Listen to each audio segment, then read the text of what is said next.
Welcome to Heian Haven. I'm Dawn. Today we're discussing Chapter 20 of the Tale of Genji, Asagao. We'll start with our usual summary for shared context. Asagao follows the last chapter without a break, covering autumn and winter of the same year. The Kamo priestess, Princess Asagao, resigned after her father's death. In the 9th month, she moved to her father's residence, Momozono, to live with her aunt, the 5th princess.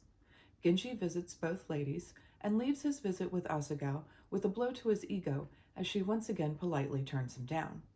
They begin a correspondence, but she remains cool to him. Rumors of their letters and that Genji was courting her spread through the court. The news found Murasaki, and she wondered if she was losing Genji to someone else. Genji offered her no information. Genji uses visits to the 5th princess as an excuse to visit Asagao. The 5th princess falls asleep during their chat, and Genji starts to go, but Gen no Naishi, called Granny by the late emperor, strikes up a conversation and flirts with Genji again. He leaves for the west side of the estate and Princess Asagao. She refuses to speak to him directly, insisting on her intermediary, and rejects Genji yet again. He reproaches her bitterly, and then swears her gentlewoman to secrecy about his behavior. Making up her mind never to yield to him, Princess Asagao maintains her correspondence for appearances and turns toward her devotions. Genji assured a very upset Murasaki that his correspondence with Asagao was nothing serious. He raised the blinds and sent page girls into the garden to roll a giant snowball. Late into the night, Genji speaks with Murasaki about his relationships with and the personalities of Asagao, Oborozukyo, the Lady of the Misty Moon, and the Akashi Lady, past and present. Seeing Murasaki's profile in the clear moonlight, his heart is no longer divided. Genji has a dreamlike or rather nightmarish encounter with a very angry Fujitsubo, who accuses him of revealing their secret and thus causing her spirit torment.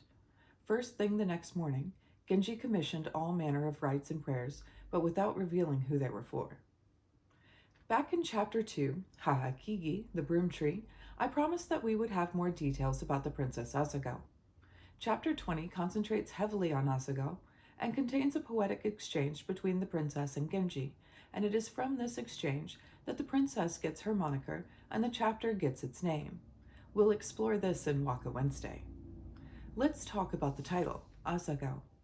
Waley doesn't translate it.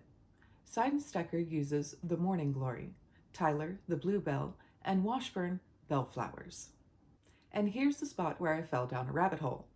With 3 different flowers called out, which one is actually Asagao?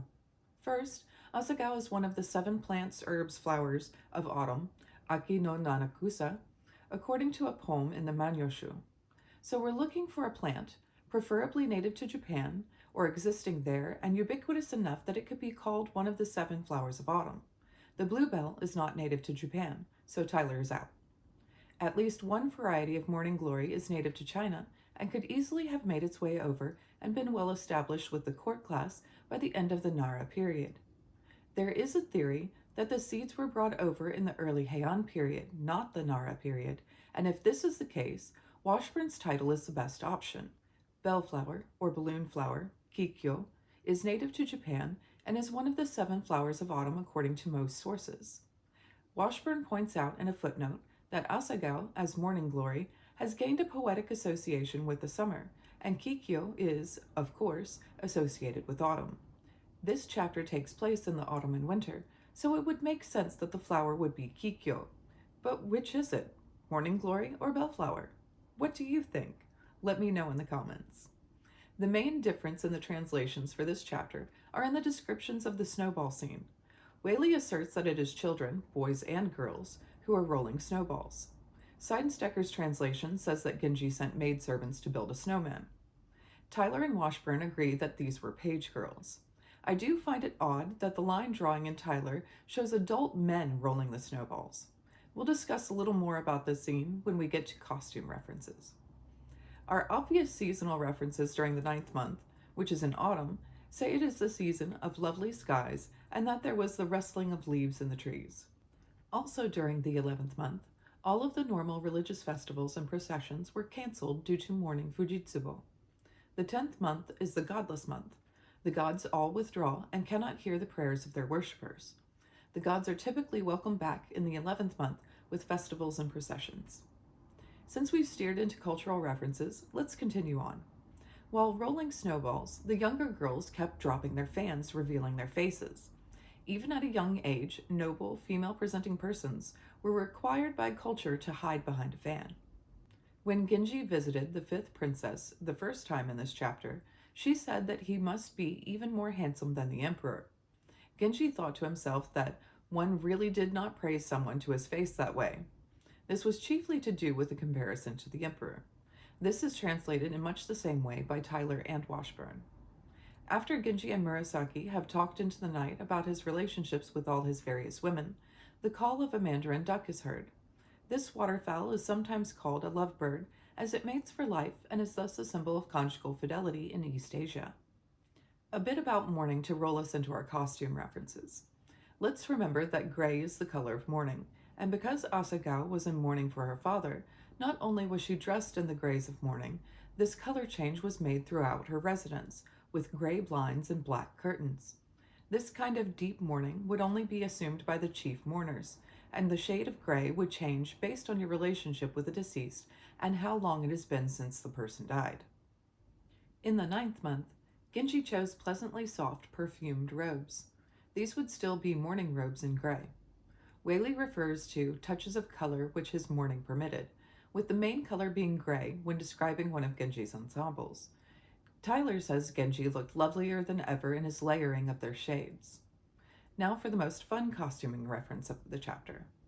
Waley describes how the older girls rolling snowballs took off their coats, while Seidensticker talks of ribbons in various colors on their clothes, and I think he's off base.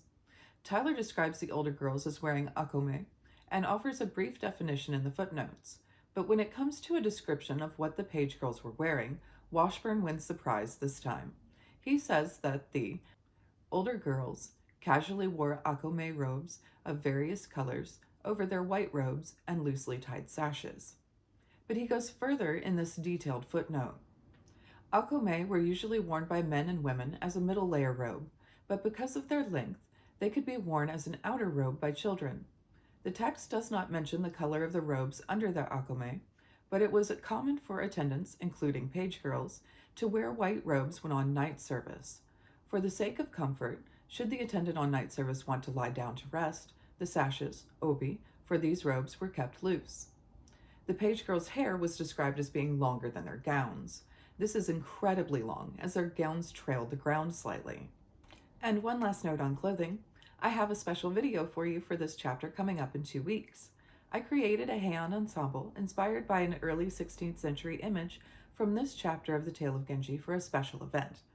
That special project had me looking forward to this chapter for months. What stood out for you in this chapter? Let me know in the comments. Thank you for watching. Join me next time for chapter 21, Otome. Subscribe if you'd like to explore the Heian period of Japan with me through the Tale of Genji.